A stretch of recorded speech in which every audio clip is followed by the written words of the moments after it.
Amén. Que el Señor nos bendiga, hermano. Le doy gracias al Señor por la oportunidad que Él nos concede a cada uno de nosotros de poder reunirnos y alabar en armonía juntos, hermano, a su nombre, su presencia. Sabemos que Él está en medio nuestro. Podemos verlo, ¿cierto? Como Dios es fiel a su palabra, cumple sus promesas. Podemos ver cómo las almas llegan, hermano, acongojadas, tristes, sienten la separación de Dios.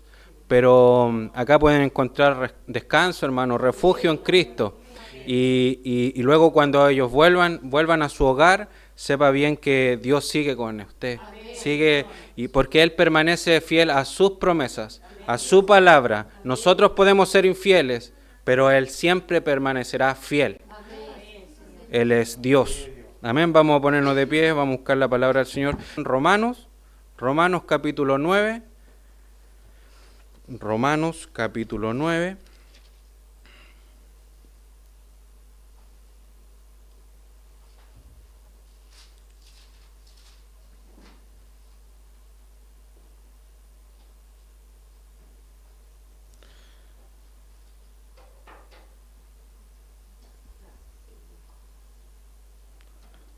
Amén.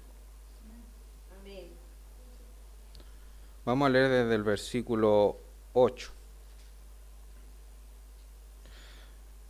Amén. Desde el versículo 8 hasta el versículo 14. Amén. Entonces, habiéndolo encontrado, Romanos capítulo 9, versículo 8 hasta el 14, y dice la palabra del Señor en el nombre de nuestro Señor Jesucristo. Amén. Versículo 8. Esto es, no los que son hijos según la carne son los hijos de Dios, sino los que son hijos según la promesa son contados como descendientes. Porque la palabra de la promesa es esta: por este tiempo vendré y Sara tendrá un hijo, y no solo esto, sino también cuando Rebeca concibió de uno de Isaac nuestro padre, pues no habían aún nacido, ni habían hecho aún ni bien ni mal, para que el propósito de Dios conforme a la elección permaneciese, no por las obras, sino por el que llama. Se le dijo: el mayor servirá al menor. Como está escrito: a Jacob amé, mas a Esaú aborrecí. ¿Qué pues diremos? ¿Que hay injusticia en Dios? En ninguna manera. Que el Señor le bendiga. Tome su asiento. La palabra del Señor, hermano, habla sobre la elección de nuestro Señor.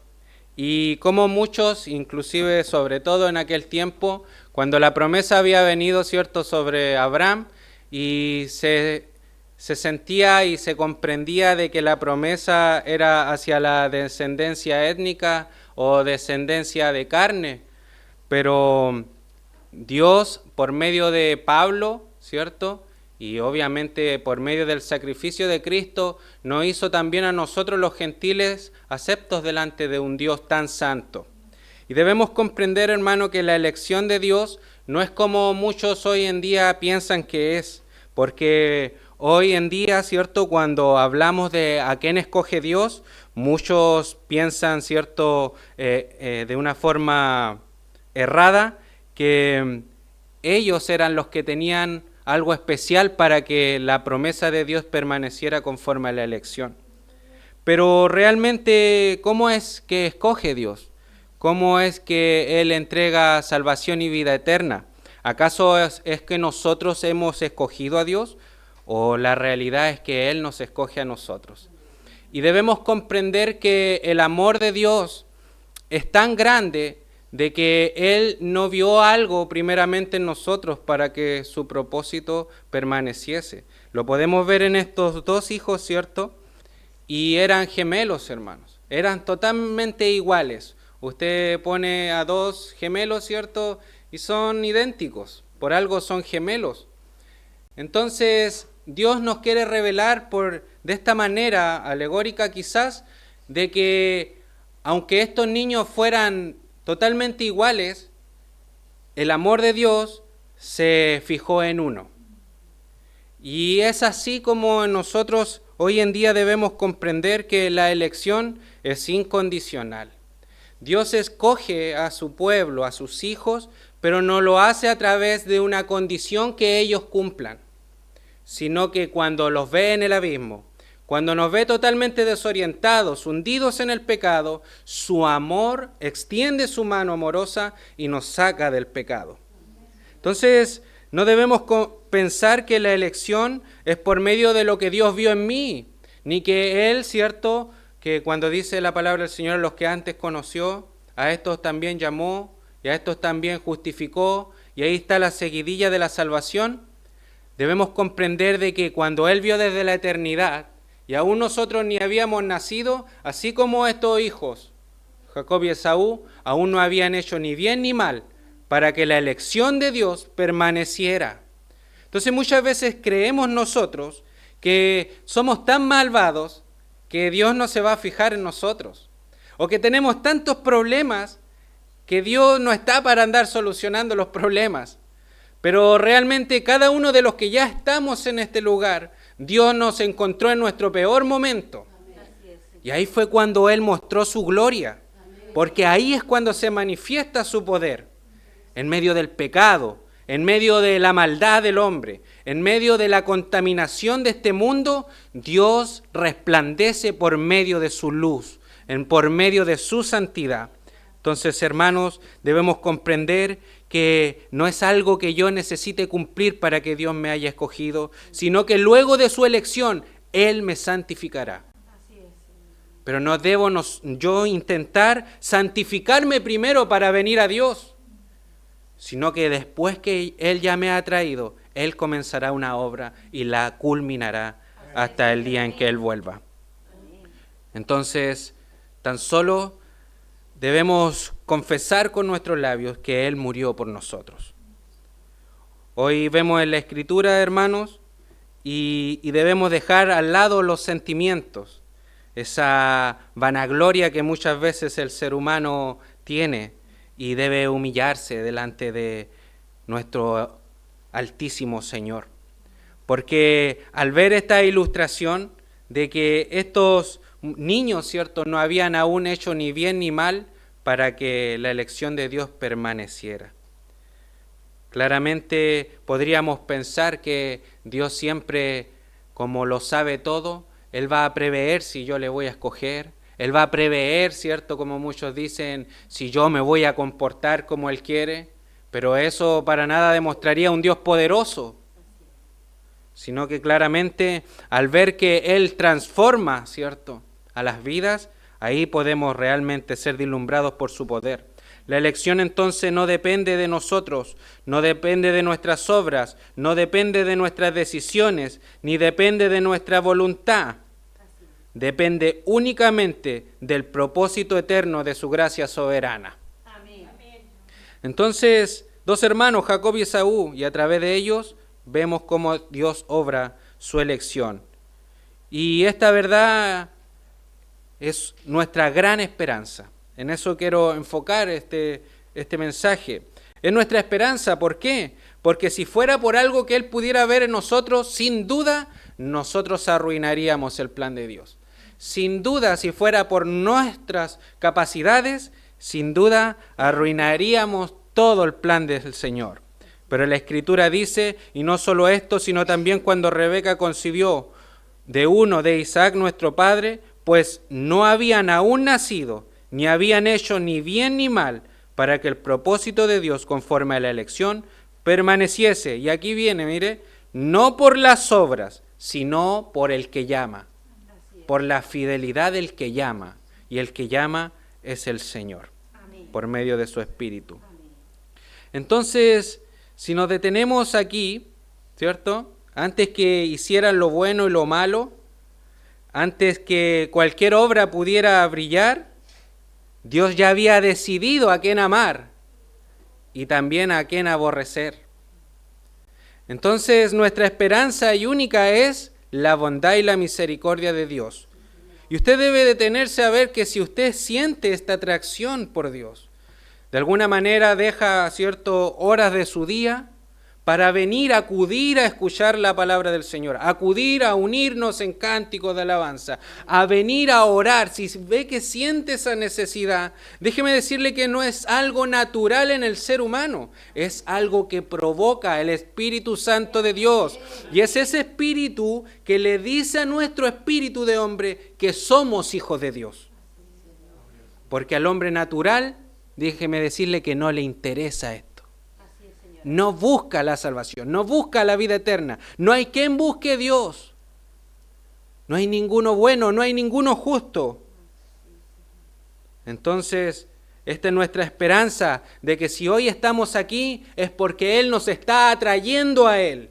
Él nos está llamando y quiere realmente mostrarnos su poder, mostrarnos su gloria, pero nosotros debemos permanecer confiados en Él. Vamos a pasar al segundo punto, ¿cierto? ¿Qué es esto de la elección incondicional? Creo que ya lo estoy dejando más que claro. Efesios 1, del 4 al 5 dice, según nos escogió en Él antes de la fundación del mundo, para que fuésemos santos y sin mancha delante de Él, en amor, habiéndonos predestinado para ser adoptados hijos suyos. O sea, antes de que todo esto existiera, el amor de Dios ya nos tenía en la mira. Antes de que mamá, papá existiera, Él ya me tenía en la mira. Ya le tenía en la mira a usted. Y Él no va a dejar que usted se escape de sus manos. Él no va a dejar por ningún momento que se pierda lo que Él ha predicho. Y ese es su, hermano, su amor reflejado. Esa es la esperanza de nuestras vidas. Porque si claramente hubiera sido por nosotros, quizá ya hubiéramos huido. Porque el pecado nos sigue acechando. La carne nos sigue molestando, ¿cierto? Esa que cuando queremos orar nos pone cansancio y en vez de ponernos a orar nos ponemos a dormir, ¿cierto? Y nos ha pasado a todos más de alguna vez. O cuando me pongo a leer la palabra me da sueño. O cuando, no sé, y así muchas otras, ¿cierto? Para no seguir con tantos ejemplos. Entonces, debemos tan solo entender de que esta es una lucha constante con la carne, una lucha constante con todas las potestades, ¿cierto? Pero mayor es nuestro Señor. Y mayor es su palabra, que Él ya ha dicho que nos ha escogido desde antes de la fundación del mundo. Dice el versículo 14, ¿qué pues diremos? ¿Hay injusticia en Dios? Porque Él decide amar a unos y quizá aborrecer a otros. Por supuesto que no, Él es Dios. Eso es lo que lo hace Dios. Quizás nosotros tenemos un entendimiento de la justicia mucho más bajo de lo que Él entiende por justicia. Dese cuenta que por eso en los antiguos tiempos Sodoma y Gomorra fue destruido a fuego. ¿Cierto? Quizás nosotros podríamos decir, pero un Dios tan amoroso no debería haber hecho eso. Claro, porque nuestro entendimiento de justicia es mucho más bajo de lo que Él realmente entiende por justicia, porque Él es justicia. Él sabía por qué lo estaba haciendo, porque la maldad del ser humano ya había sobrepasado todo entendimiento. Y es así lo que pasó también cuando vino la inundación a este mundo. Génesis 6:5 nos relata de que el corazón del hombre va de continuo buscando el mal. Y no es una realidad que ha dejado de verse en nuestras vidas. Es algo que sigue ahí. Quizás en una menor manera, sí, gloria a Dios, porque así debiese ser. Eso se llama santificación. De poco en poco dejamos al lado, ir dejando, ¿cierto?, todo el emocionalismo, toda la carnalidad, y comenzamos a entender lo que Dios quiere hacer con nosotros. Pero es una lucha constante que no terminará hasta que Él vuelva por nosotros. Entonces toda jactancia queda afuera. No podemos decir yo lo logré, yo estoy aquí porque yo lo logré. No podemos decir eso. No puedo decir yo llego porque yo soy Jairo, ¿cierto? Realmente Dios me miraría como un pobre hombre. Entonces, nadie ha logrado aquí nada, solamente Él, y todo es por gracia. Un reformador dijo un día, no son los hombres elegidos porque creen, sino que creen porque son elegidos. ¿Se da cuenta? Entonces, todo lo que hacemos, cada paso que damos para la gloria de Dios es porque Él nos permite hacerlo. Él produce el querer como el hacer según su buena voluntad. Algunas objeciones, hermanos, a esta doctrina de la elección incondicional es porque al ver que Dios elige conforme Él desee, bajo su plena deidad y decisión, muchos dicen que eso muestra a un Dios injusto. Pero claramente aquí Pablo se adelanta a estas preguntas que pudieran salir, ¿cierto?, al escuchar estos mensajes, y él mismo dice, ¿qué pues diremos entonces, que hay injusticia en Dios? En ninguna manera, porque Él es Dios. Solamente que el ser humano, hermano, se le ha entrado el humanismo, ¿cierto?, y todos estos nuevos pensamientos de creer que las afirmaciones positivas, ¿cierto?, y empezar a declarar y a decir muchas cosas, y en nuestra boca hay poder y cuantas cosas por aquí y por allá, y hemos excluido a Dios de la posición de lo que se refiere ser Dios. ¿Qué es ser Dios? Y es totalmente diferente a lo que es ser humano. Nosotros somos limitados, pero Él no lo limita nada.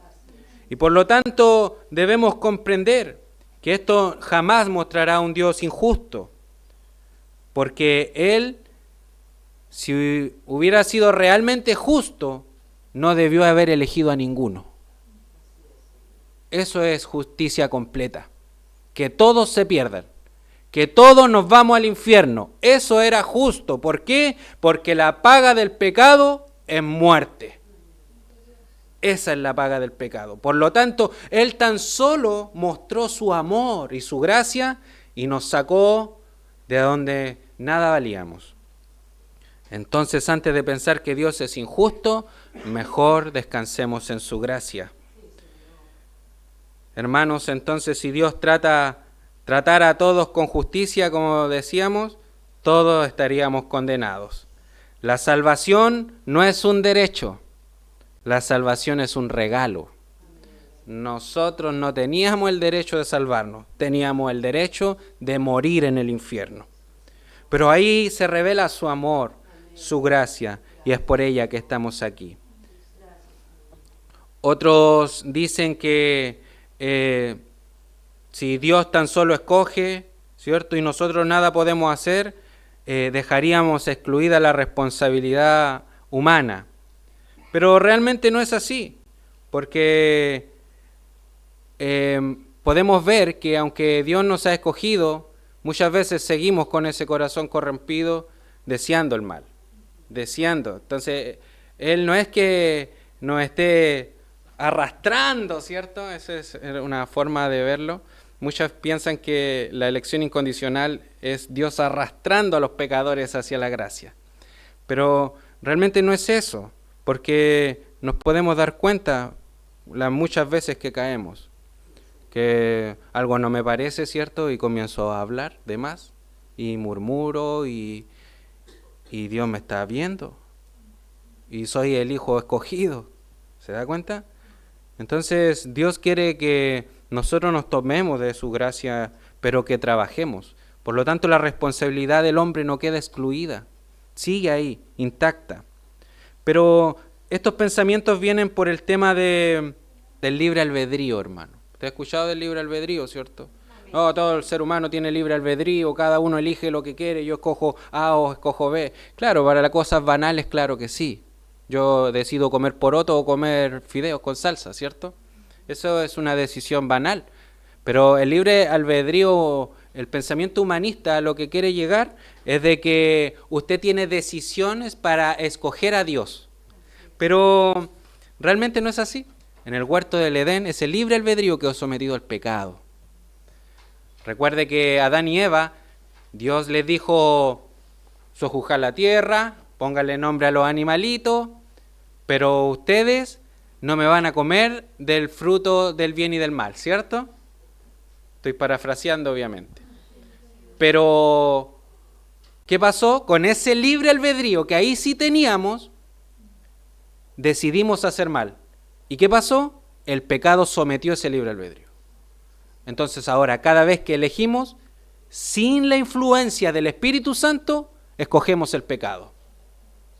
Entonces debemos rogar a Dios que esta presencia de su Espíritu, hermano, comience a tomar mayor control y dominio de nuestras vidas, de nuestro día a día. Pero esto no es mágico, ¿ya? Yo le voy a contar una historia que le escuché a Marcos Witt. Marcos Witt dijo una vez que un varón de una iglesia, como él es músico, ¿cierto? Un gran músico, Marcos Witt, vino un varón y le dijo que orara por él para que le transmitiera todos los dones musicales. Entonces Marcos Witt oró por él y empezó a reprenderlo, hermano. Señor, reprendo a mi hermano este espíritu de flojera, este espíritu, ¿cierto? Claro, porque todo lo queremos ahora, sí, pero no queremos, como lo que estaba llamando nuestro pastor, tener una disciplina, personas disciplinadas, personas de oración que van a disciplinadamente a orar, personas que si quieren tocar disciplinadamente día tras día ensayan para aprender a tocar mejor. La palabra disciplinadamente, lectura de la palabra a diario, pero no, todo lo queremos así. Y que Dios, ¿cierto?, actúe de forma milagrosa por su Espíritu Santo en mí. Pero Dios no va a bendecir nunca nuestra flojera. Nunca. Porque Él no es así. Él no es un mal padre, ¿cierto?, que alienta a su hijo cuando está haciendo las cosas mal. Es un buen padre que reprende, redarguye, enseña, exhorta y vuelve al camino al hijo, porque lo eligió, porque lo ama, porque a los que no son, los deja. Hagan lo que quieran, ¿cierto? Entonces, con esto, hermano, ya concluimos esta enseñanza. La elección es incondicional, o sea, que Dios no vio alguna condición que usted cumpliera para amarle, sino que por los méritos de Cristo es que nosotros podemos ser amados. Claramente dice, el fundamento de Dios está firme, 2 Timoteo 2:19, el fundamento de Dios está firme, teniendo este sello, conoce el Señor a los que son suyos. Aunque caigamos, aunque tambaleemos, Dios nos sostendrá. Amén. Así que el Señor le bendiga. Esta es la palabra del Señor. Espero que sea de gran ayuda para cada uno de nosotros y no nos olvidemos que Dios está siempre con nosotros.